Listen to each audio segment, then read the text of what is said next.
lúa kia hera no Krista sẽ ngâu đâu lúc nè đi chẳng về kia nè ở suy để lấy biết suy ta sẽ im gule kia đi về lưu ý về từ xa mong ta lúc nào Amen bình yêu đi lấy hạ bóng nói rằng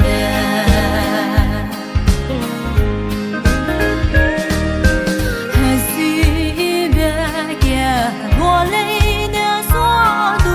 hùng lấy rinh bè Krista ra ở lung quăng trăng bè ở suy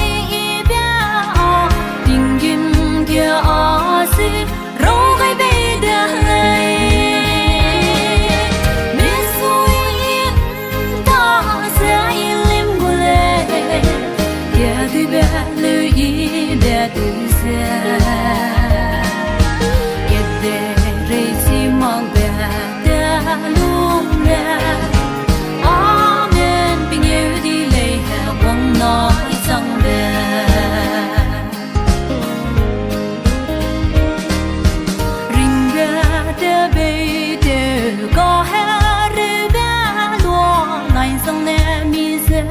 我写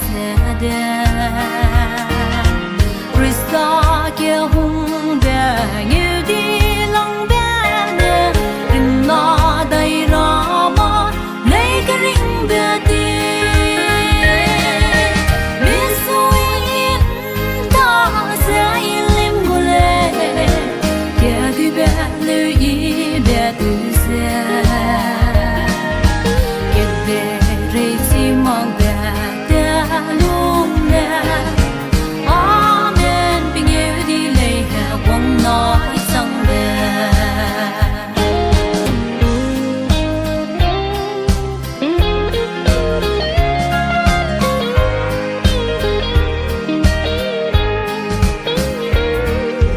kia lọc xiết kia nè tư bom xe đà rằm đi bè ang bê rõ bè cái để kia ngâu trắng đỏ quỳ nè cùng lim hallelujah sa sa biết suy ta sẽ im gule kia đi về lưu ý về từ